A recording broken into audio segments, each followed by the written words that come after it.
నమస్కారం. విరామం తర్వాత మళ్ళీ యనమల రామకృష్ణ గారి అంతరంగాన్ని పరిశోధనలో భాగంగా కొన్ని ప్రశ్నలు. సార్, యనమల అనేది ఒక brand.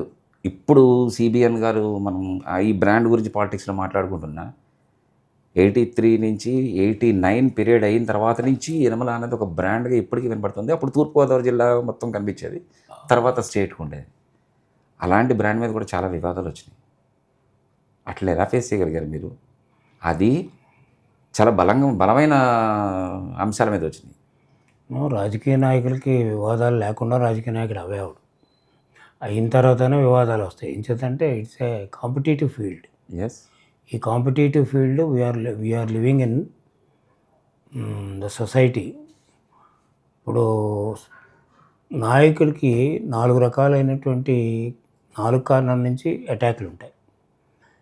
1 opposition, 2 media, 3 party with in the party, అలాగే 4 ఏంటంటే పబ్లిక్. ఇన్ని సెక్షన్స్ నుంచి వాచ్ చేస్తూ ఉంటారు. ఈ టైప్ పొలిటీషియన్ వాచ్ చేసేది ఎవరిని వాచ్ చేయరు, పొలిటీషియన్నే వాచ్ చేస్తారు. అదే ఐఏఎస్ ఆఫీసర్ అనుకోండి, ఎవరు వాచ్ చేస్తారు? ఎవరు వాచ్ చేస్తే గవర్నమెంట్ వాచ్ చేసుకుంటుంది. అంచేతంటే politician job is a very critical job. ఆ క్రిటికల్ జాబ్ ఇంతమంది వాచ్ చేస్తూ ఉంటారు. మీరేంటి, మీడియా ఏం చేస్తుంది, ఈయన ఎక్కడ ఏం చేస్తాడని వాచ్ చేస్తాం. చిత్రం ఏంటంటే మీడియా మీ విషయంలో చాలా రెస్పెక్ట్ఫుల్గా పాజిటివ్గా ఉంది, ప్రతిపక్షం మీ పట్ల రెస్పెక్ట్ఫుల్గా పాజిటివ్గా ఉంది. పీపుల్ ఆల్సో పార్టీ నుంచి వచ్చింది మీకు? ఆ పార్టీ నుంచి ఐ డోంట్ థింక్ సో. కాకపోతే మా పార్టీలో ఏంటంటే 2 గ్రూపులు అలా ఉండేవి. గ్రూపులు ఉంటాయి జనరల్గా పాలిటిక్స్లో. మా జిల్లాలో 2 గ్రూపులు ఉండేవి. ఆ 2 గ్రూపుల్లో ఒక గ్రూప్ ఎలాగా వాళ్ళు మా మీద పెడతా ఉంటే మేము వాళ్ళ మీద పెడతా ఉంటాయి, natural. But that was there only during NTR time. Chandrababu టైంలో లేదు. చంద్రబాబు నాయుడు సీఎం అయిన తర్వాత ఇంకొకటి అయిపోయింది. ఎన్టీఆర్ టైంలో 2 గ్రూపులు ఉంటాయి మా విలేజ్, మా నియోజక జిల్లాలో. ఆ గ్రూపు వైర్యంలో కొన్ని అటాక్లు, కౌంటర్ అటాక్లు సహజం పాలిటీషియన్స్. బట్ ఎంతవరకు మనం ఇన్వాల్వ్ అయ్యామనేది, ఎంతవరకు నిజం అనేటువంటిది పబ్లికే తేల్చాలి. పబ్లిక్ తెలుస్తారు. అప్పుడు నేను 6 ఎలక్షన్స్ వరుసను గెలిచా. పబ్లిక్ మరి నా వైపే ఉన్నట్టు కదా. 7 ఎలక్షన్ ఓడిపోయాను. వాట్ ఐఎమ్ సెయింగ్, పీపుల్ పాజిటివ్గా ఉన్నారు. మీకు విపక్షాలు మీ మీద ఏం మాట్లాడదు, అన్నీ ఉన్నాయి. కానీ పార్టీ నుంచి వచ్చిన ఇదే పొలిటికల్ ఫైట్ అండి. ఇంటర్నల్ పొలిటికల్ ఫైట్ ఎప్పుడు ఉంటుంది, ఏ పార్టీలోనే ఉంటుంది. ఇప్పుడు రాజశేఖర రెడ్డి ఎన్ని సంవత్సరాలు, 15 సంవత్సరాలు ఫైట్ చేశారు. అవును. చంద్రబాబు నాయుడు కూడా ఆ పార్టీలో ఫైట్ చేసిన వాళ్ళే కదా దునియా ఇది అక్కడ. సరే, ఇక్కడికి వచ్చిన తర్వాత ఆయన టేక్ ఓవర్ చేశాడు, ఆయన నడుస్తూ ఉంది. ఇక్కడ కూడా కొన్నాళ్ళు మరి ఇంటర్నల్గా వాళ్ళ పార్టీలో, వాళ్ళ ఫ్యామిలీలో కూడా ఇంటర్నల్గా ఉండేది, మా రాజకీయాల్లో కూడా జిల్లాలో కూడా ఇంటర్నల్గా ఉండేది. ఇవి ఇన్ఎవిటబుల్ పాలిటిక్స్లో. అంటే హౌ టు ఓవర్కమ్ అనేది ఇష్యూ తప్ప లేకుండా ఉంటాయని ఎక్కడ ఓవర్కమ్ అయ్యారా? ఓవర్కమ్ అయ్యింది. ఓవర్కమ్ ఇప్పుడే నాకు సమస్య లేదు, మనకి శత్రువులు లేరు. నన్ను శత్రువులుగా వాళ్ళు భావించుకుంటే భావించవచ్చు, కానీ నాకైతే శత్రువులు లేరు.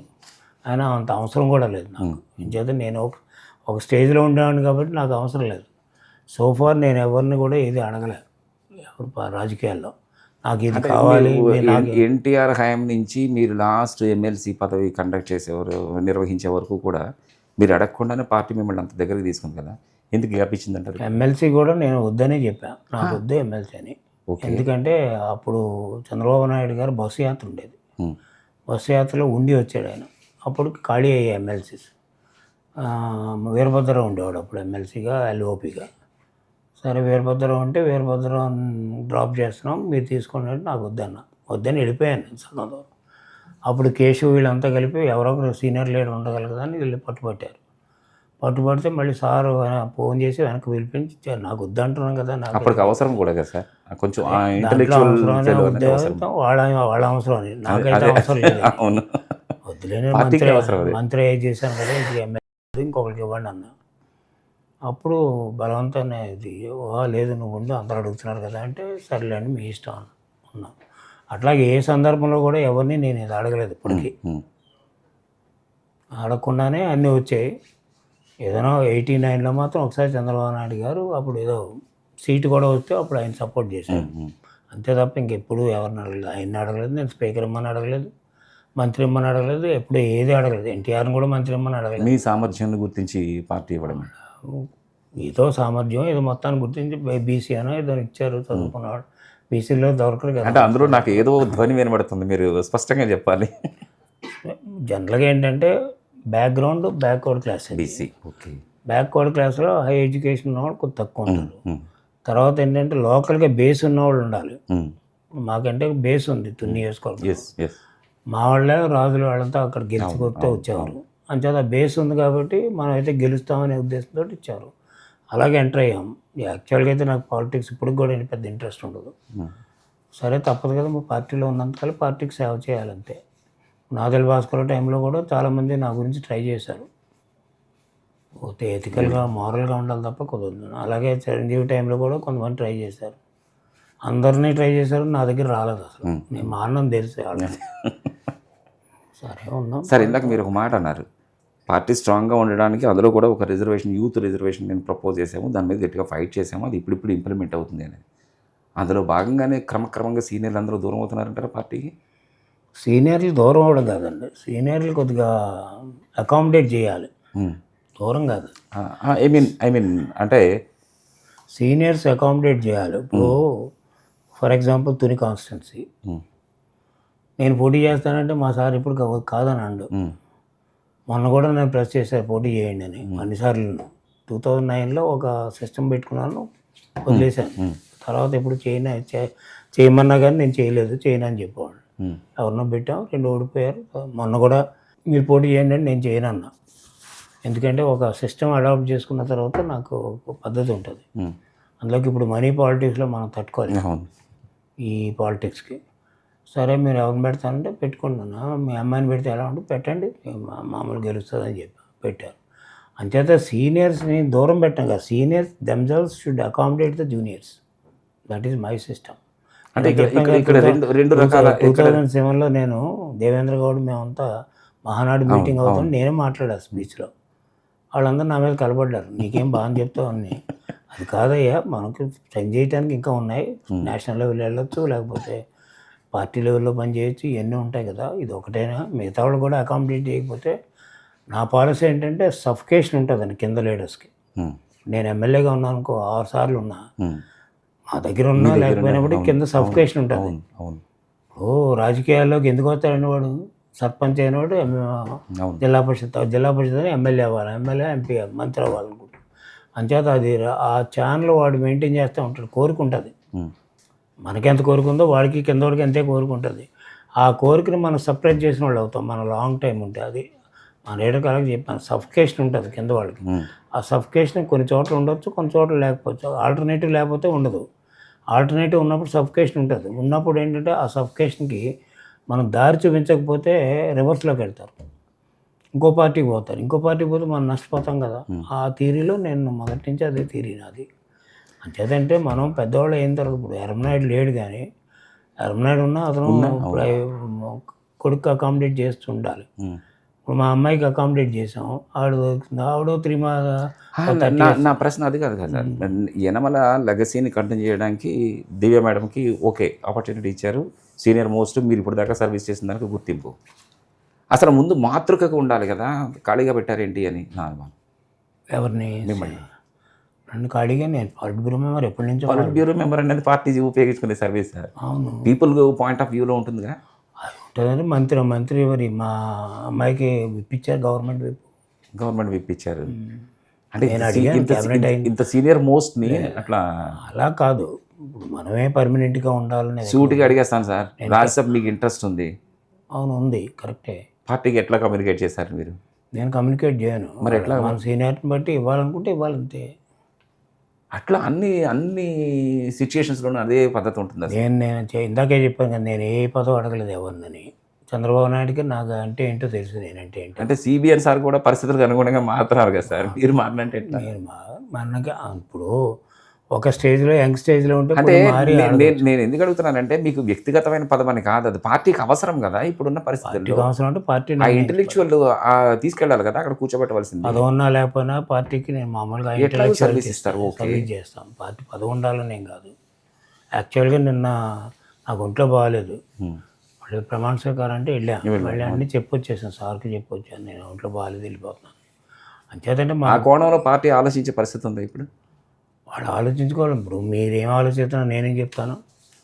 మీకు ఒక పార్టీతో ఆలోచిస్తుంది ట్రావెల్ ఇప్పుడు ఆలోచిస్తుంది. ఎంచేతంటే మీకు ఇప్పుడు ఉన్నటువంటి చాలామంది చూస్తే ఇంట్లో ఫ్యామిలీ లెగసీ వాళ్ళు చాలామంది వచ్చారు. ఎందుకు తీసుకొచ్చారు? సీనియారిటీని దెబ్బతీయకుండా సీనియారిటీని గౌరవిస్తేనే కింద వాళ్ళని తీసుకొస్తారు. ఎందుకంటే పార్టీ లాంగ్ రన్ సర్వైవల్. ఇప్పుడు మా అమ్మాయి వచ్చింది, ఒక 30 years ఆవిడ చేయగలిగి చేస్తుంది. తర్వాత ఆవిడ చేసేదాన్ని బట్టి నెక్స్ట్ ఉంటుందో మా ఎన్ని సంవత్సరాలు ఉంటుందో వాళ్ళ క్యాపబిలిటీ. నేనైతే ఒకసారి కాపాడగలను, 2 సార్లు కాపాడగలను, మిగతా వాళ్ళు కాపాడుకోవాలి. అంటే దివ్య మేడంకి అవకాశం ఇచ్చింది, యంగ్స్టర్స్ని పార్టీలోకి ఇన్వైట్ చేసి పెంచి పోషిస్తున్నారు కాబట్టి, పార్టీని స్ట్రెంగ్తన్ చేస్తున్నారు కాబట్టి. సీనియర్గా మీకు ఇస్తున్న గుర్తింపు మీరు అది ఎట్లా వస్తుంది? పార్టీలో హైయెస్ట్ పోస్ట్ పాలిట్ బ్యూరో కదా. ఇప్పుడు అలా అది పార్టీకి సంబంధించింది సార్. మీరు చాలా గవర్నమెంట్ది నాకు పెద్ద ఇంట్రెస్ట్ లేదు. గవర్నమెంట్ రాజ్యసభ మీకు ఇంట్రెస్ట్ ఉంది, ఇంట్రెస్ట్ ఉంది, వాళ్ళ పార్టీని నిర్ణయించుకుంటారు. నేను ఎప్పుడూ అడగలేదండి. అడిగిందే ఒకసారి సుజనా చౌదరి టైంలో వచ్చేది, కానీ సుజనా చౌదరి కూడా పార్టీ బాగా కష్టపడ్డాడనే ఉద్దేశంతో అతనికి ఇమ్మన్నాం, ఇచ్చారు. మేమిద్దరే నిర్ణయించాం, సార్ నేను కూర్చుని. సీఎం రమేష్ టైంలో కూడా అదే వచ్చింది. సరే వాళ్ళు చేశారు కదా, ఏదో విధంగా హెల్ప్ చేశారు కదా పార్టీకి, ఇవ్వండి అన్న ఇచ్చారు. తర్వాత మళ్ళీ నేను అంటే అట్లీస్ట్ దాని మీద డెసిషన్ తీసుకోవడానికి కొన్ని క్యాలిక్యులేషన్స్ నడుస్తాయి కదా, ఆ క్యాలిక్యులేషన్స్ పాజిటివ్గా ఉన్నాయా? పాజిటివ్గానే ఉంటాయి, ఎందుకున్న వాళ్ళు పాజిటివ్గానే ఉంటాయి. అంటే నేను పర్సనల్గా అడగను, ఎవరిని అడగను, కాంప్రమైజ్ అయ్యే పరిస్థితే లేదు. అడిగి లేదనిపించుకోవడం అందుకు, అడగకుండా వస్తే లేదని ఎందుకంటారని మీరు ఎలా అనుకుంటారు? అంటే ఆ ప్రెషర్ తీసుకురావడం నాకు ఇష్టం ఉండదు. అది ప్రెషర్ తీసుకురావడం, పార్టీ మీద ప్రెషర్ పెట్టి. ఇప్పుడు పార్టీకి అనేక రకాలుగా ఉంటారండి. ఇప్పుడు సుజనా చౌదరికి, సీఎం రమేష్కి అప్పుడు నేను ఉన్నప్పుడే చేశాం, సెకండ్ టర్మ్ కూడా ఎక్స్టెన్షన్ ఇచ్చాం. అనేక యాంగిల్స్లో పార్టీకి సహాయం చేసిన వాళ్ళు ఉంటారు సార్, పార్టీ కష్టపడిన వాళ్ళు ఉంటారు, వాళ్ళందరినీ అకామిడేట్ చేయాలి కదా. అన్నీ మీరే తీసుకుంటే ఇంకా దానికి అది కరెక్ట్ కాదు. నేను గట్టిగా చెప్తే చంద్రబాబు గారు ఏం కాదండు, అంత అవసరం లేదంటున్నాను నాకు. ఇప్పుడు అందులో ఓపు కూడా లేదు, తిరిగి ఓపు కూడా లేదు. మా పార్టీలో ఏంటంటే మా పార్టీలో ఏంటంటే పదవి ఇస్తే తిప్పుతారు. మా సీఎం తెలుసుగా, మేధావర్గ పని చేయవలసిందే. రోజు ఫోటో దిగి, ఇప్పుడు ఇంటర్వ్యూ అయిందంటే ఫోటో తీసి పంపించాను. నేనైతే లెక్క చేయను, నేను అక్కడ ఎప్పుడు పంపించలేదు. నేను మా అమ్మాయి ఇప్పుడు గొడవ చేస్తుంది అంతే. పార్టీ అట్లాగే ఉంటుంది, పొద్దున ఫోటో, సాయంత్రం ఫోటో, మధ్యాహ్నం ఫోటో పంపించాలి వాళ్ళకి. సార్ నన్ను అడగరు ఎవరు, సీనియారిటీని బట్టి ఇంకా పార్టీ ఆఫీసులో నాకు ఫోన్ చేయరు ఎవరు. సార్ చారిటీకి సంబంధించి, చారిటీ కంటే ఆధ్యాత్మికతకి సంబంధించి మీరు పైకి కనిపించడం కానీ, సముద్ర గాంభీర్యంగా కనిపించడం కానీ, ఆధ్యాత్మికంగా మీరు లోపల చాలా కనెక్ట్ అయి ఉంటారనేది ఓపెన్ సీక్రెట్. మీ దగ్గరగా కొంచెం మసలు వాళ్ళందరికీ తెలుసు. ఓపెన్ సీక్రెట్ పూజ చేస్తాను, చేస్తారు. అదే అంటున్నాను నేను, అంటే ఇన్నర్గా కనెక్ట్ అయి ఉండడం అనేది కనిపించదు. తర్వాత నేను రాజమండ్రిలో చదువుకున్నాను. రాజమండ్రిలో దేవి చౌక్ తెలిసే ఉంటుంది కదా. అయ్యో, మాది ఆ సెంటర్. దేవి ఎప్పుడు కూడా ఉత్సవాలు చేస్తారు. అమ్మవారు ఎక్కువ దసరా చేసేవాళ్ళం ఆ సెంటర్లో. అవును, అమ్మవారు చేస్తాం, డైలీ పూజ చేస్తాం, దాంట్లో తప్పే ఉంది. ఆధ్యాత్మిక అంటే దానికి సంబంధించి అట్లా అని మిగతా మతాలు బైబిల్ చదువుతాం, మా ఖురాన్ చదివాం, అది బుద్ధిజం చదివా, అన్ని మతాలు చదివాం. అంటే బైబిల్ నాకు ఎంఏలో ఒక సబ్జెక్ట్ అండి, ఓల్డ్ ఇంగ్లీష్. మంచిగా పరీక్ష రాశాను బైబిల్ మీద, చదువుతాం. ఇప్పుడు ఏదైనా అంటే ఈ ప్రస్తావన ఎందుకు వచ్చిందంటే, వెంకటేశ్వర స్వామి టెంపుల్కి ఎథిక్స్కి, రూల్స్కి విరుద్ధంగా తిరుమలకు అనుసంధానం చేయడం అనే అంశం మీద యనమల రామకృష్ణుడు గారిని ప్రత్యేకంగా చూస్తున్నారు, వింటున్నాం. లేదు, కరెక్ట్ కాదండి. అంటే అసలు ఏంటి సార్ ఆ వివాదానికి సంబంధించి? వివాదమే లేదు. ఇప్పుడు అక్కడ ఏంటంటే ఒరిజినల్గా 200 టెంపుల్స్ అడాప్ట్ చేసుకున్నారు టీటీడీ వాళ్ళు, మా దానికంటే ముందు తీసుకుని. ఐ థింక్ 20 years బ్యాకే అడాప్ట్ చేసుకోకూడదని అప్పుడు తీర్మానం అది. అవును అవును, ఒక రూల్ పేపర్లో చదివింది నేను చెప్తున్నా. రూల్ పెట్టుకున్నారు చేయకూడదని. Rule can be changed at any time. Act can be changed at any time. తెలుసు కదా మీకు, GO can be changed at any time. అదేంటి అప్పుడు ఉన్నటువంటి పరిస్థితుల్లో మాకు పెట్టుకున్నారు. అప్పుడు బోర్డు ఎవరో మరి కాంగ్రెస్ బోర్డు అయ్యి ఉంటుంది. మా 20 సంవత్సరాల క్రితం అంటే ఎన్టీ రామారావు ఉండొచ్చు. దాన్ని నేనేం చేశానంటే మా దగ్గర టెంపుల్ కట్టాను, దాదాపు పెద్ద టెంపుల్ ఇవి చూడలేదు, కట్టాం. అది మెయింటైన్ చేయడం చాలా కష్టం అవుతుంది. మెయింటైన్ అంటే డబ్బులు కాదండి, పూజారులు దొరకడం లేదు. పోజార్లు దొరకకపోతే మరి మనం ఏం చేస్తాం, మళ్ళీ దేవుడికి అన్యాయం చేయకూడదు కదా. అంచేత టీటీడీకి ఇచ్చేస్తే వాళ్ళు చేసుకుంటారని అనుకున్నాం. తర్వాత నేను కంచిపేట ఆసుపత్రి కూడా వచ్చాడు అక్కడికి. ఆయన్ని అడిగా, మీరు తీసుకుంటారని తీసుకుంటా ఉన్నారు. కాకపోతే వాళ్ళు లేట్ అయింది. టీటీడీకి నేను ఏంటంటే సార్కి నేను లెటర్ రాశాను, ఇది ఇలా టెంపుల్ కట్టాము, ఇంత డిపాజిట్ ఉంది తీసుకోండి. 2 కోట్లు ఎంత ఉందండి దాని డిపాజిట్, తీసుకోండి అంటే ఆయన కిందకి రిఫర్ చేశారు. వెళ్ళింది టీటీడీ వాళ్ళకి వెళ్ళింది. ఇంచుమించు సంవత్సరం పైన పట్టింది. పెడితే అప్పుడు సింగాలు ఉన్నప్పుడు అనుకుంటా. అప్పుడు కిందకు వస్తే సింగాలు మీటింగ్లో పెట్టి ఫస్ట్ మీటింగ్లో రిజెక్ట్ చేశారు. మాతోటి పాటు జగ్గంపేట నెహ్రూది ఒకటి రిజెక్ట్ చేస్తే నేను చైర్మన్కి మాట్లాడేది. దీంట్లో సీక్రెట్ చైర్మన్ మాట్లాడదు, మనం ఏం తప్పు చేయడం లేదు కదా, ఎందుకు రిజెక్ట్ చేశారు, మేము అక్కడ కావాలని డిపాజిట్ ఇస్తున్నాం, అది ఇస్తున్నాం మీకు టెంపుల్ నడుపుకోవడానికంటే. ఆయన చెప్పింది ఏంటంటే, మాకు దొరకడం లేదు, డబ్బుల ప్రాబ్లం ఏం లేదు నాకు చైర్మన్ అన్నాడు. డబ్బుల ప్రాబ్లం కాదు కదా, అసలు ఎవరు దొరకలేదు, మాకు అదే కదా సమస్య, దొరకలేదు, లేదా నేనే ఇచ్చుకుంటాను డబ్బులు అని అంటే పాప ఆ నెక్స్ట్ మీటింగ్లో ఆయన శాంక్షన్ చేశారు. అంటే అందులో వివాదం చేయడానికి ఏముంది సార్, అంటే ఇష్టం లేని వాళ్ళు దాన్ని ఎలా పుట్టించడం అంతేనా, కావాలని పుట్టించారు అంతే. ఇదే జరిగింది. 20 years బ్యాక్ తీర్మానం చేశారు. నిజంగా చాలా గొప్ప విషయం కదా, టెంపుల్ ఆస్తి మనం తినలేదు, మన ఆస్తి వివాదం ఏంటి నాకు అర్థం కాదు. అందుకే నేను రియాక్ట్ అవ్వలేదు. ఎవరు కావాలన్నా అదే ఎక్కడ మాట్లాడలేదు మీరు పత్రికల్లో, అది దాంతో చేసుకున్నారు. అంటే దాంట్లో ఉండే deviation from the past resolution. అదేమండి ఈ బాడీ రిజల్యూషన్ పాస్ చేసింది అయిపోతుంది, అది ఇన్ఫ్రాస్ట్రక్చర్స్ కదా పాస్ది చేశారు. చేసిన తర్వాత ఇంకా ఇప్పటికీ కూడా ఆర్డర్స్ రాలేదు. మార్నింగ్ మాట్లాడే ఆర్డర్ ఏం చేద్దంటే టెంపుల్ కట్టడం ఈజీ అవుతుంది కానీ పూజారులు దొరకడం లేదు, డబ్బులు ఇచ్చినా దొరకడం లేదు, అందులోకి రిమోట్ ప్లేస్ అసలు దొరకదు. అవును సార్, అవును. అందుచేత వాళ్ళు ప్రెస్ చేసి వాళ్ళకి హ్యాండ్ ఓవర్ చేసాం. వచ్చి హ్యాండ్ ఓవర్ చేసుకున్నారు. ఇంకా ఫైనల్ ఆర్డర్స్ రావాలి. దాంట్లో అసలు ఎలిగేషన్ పెట్టడానికి లేదు, దాంట్లో వయలేషన్ ఏమి లేదు, తర్వాత ఏమీ లేదు, దాంట్లో కరప్షన్ ఏముంటుందండి. మన భూమి మన ఆస్తి అదే అన్నా చైర్మన్కి. కానీ ఆ వివాదాలు వచ్చినప్పుడు మీరు ఎక్కడ ఒక్క మాట కూడా మాట్లాడలేదు. ఎందుకు దానికి వివాదం, అది అనవసరమైన వివాదం. ఆంధ్రజ్యోతి, అవును, రాధాకృష్ణ నాకు తెలుసు కదా, నాకు ఏమి లేదు, అది కూడా లోకల్గా తయారు చేస్తారు రాధాకృష్ణ. అదే లోకల్ పీపుల్ నుంచి వచ్చేది సార్ ఇదంతా. అందుకని ఇంకేంటంటే చెప్పండి. సుదీర్ఘంగా కాన్స్టిట్యున్సీ డెవలప్మెంట్ విషయం మీ పాప అడ్మినిస్ట్రేషన్ మీద మీరేమి రిపోర్ట్ ఇస్తారు? ప్రస్తుతానికి అయితే బాగా చేసుకుంటుందండి. డెవలప్మెంట్ ఫండ్ అయితే లోటు లేదు, ఎన్ఆర్జీఎస్ అన్నీ ఇప్పుడు వస్తున్నాయి. తర్వాత జనరల్ ఫండ్స్ కూడా ఉంటుంది కదా కాకినాడ డెవలప్మెంట్, అక్కడి నుంచి డబ్బులు తెస్తున్నాం. సో నాకుంటే ఇన్ఫ్లుయెన్స్ తోటి ఎవరికి ఫోన్ చేసినా కానీ డబ్బులు ఇస్తున్నారు. సో సార్కి ఏదైనా చెప్తే ఆయనే చేస్తున్నాడు. ప్రస్తుతానికైతే ఏం ప్రాబ్లం లేదు. How you feel personal? ఈవిడ కూడా బాగా తిరుగుతుంది, బాగా తిరుగుతుంది ఏరియాల్లో. అది నైట్కి వస్తారు మళ్ళీ వెళ్తారు, తిరుగుతుంది. ప్రస్తుతానికి as on today she is doing good job. భవిష్యత్తు ఎట్లా ఉంటుందో మనం ఇల్లు పక్కన బట్టే ఉంటుంది కూడా. అంతే. ఎమ్మెల్యే ఇప్పుడు నేను వర్క్ చేయడం వేరు, ఎమ్మెల్యే తరపుని ఎమ్మెల్యే వర్క్ చేసుకోవడం వేరు, డిఫరెంట్ ఉంటుంది. నెక్స్ట్ అంతా ఆమె క్రియేట్ చేసుకోవాలి కదా, ఆవిడ ప్లాట్ఫామ్ ఆవిడ క్రియేట్ చేసుకోవాలి. ఇప్పుడు వరకు అయితే నేను క్రియేట్ చేసి పెట్టి ఎంట్రన్స్ ఇస్తారంటే పైకి ప్లాట్ఫామ్ మీద రావడానికి కొన్నాళ్ళు సేఫ్ గార్డ్ చేస్తారు. ఇప్పుడు అసమానం ఏంటంటే ఎమ్మెల్యే వచ్చిన తర్వాత మన దగ్గర రారు కదా జనరల్గా, టెండెన్సీ ప్రజలు కూడా. అవును, ఆవిడ వేసుకుంటుంది. అందుకే నేను స్లోగా ఒకటి ట్రాన్స్ఫర్ చేసాను. నా ఉద్దేశం ఏంటంటే ఇంక మనం రెస్ట్ తీసుకోవడం బెటర్. ఎందుకు ఊరికే మీరు అన్నట్టుగా ఒకవేళ పైకి ఏమైనా వెళ్తే వెళ్ళడం, అది కూడా నాకు ఇష్టం లేదు. నాకు ఇష్టం లేదు. ఏం చేతంటే కొంచెం మెంటార్ లాగా ఉంటాం కదా సార్, ఉంటాం. ఇప్పుడు నియోజకవర్గం కానీ దెబ్బతిట్టడానికి ఇష్టపడ్డాం. నేను ఎక్కడ బయట పోయాను అనుకోండి, నియోజకవర్గం దెబ్బ. నేను ఎలా అయితే 43 years ఉన్నానో, ఇది 43rd year. అలాగే మా అమ్మాయి కూడా అన్ని సంవత్సరాలు ఉండాలని నా ఆశ, కోరిక, ఆ లెగసీ ఉండాలని. మనం వదిలేసిపోయామనుకోండి, అమ్మాయి లేడీ కదా, ఈ ప్రాబ్లం వస్తే మళ్ళీ ప్రాబ్లం వస్తుంది.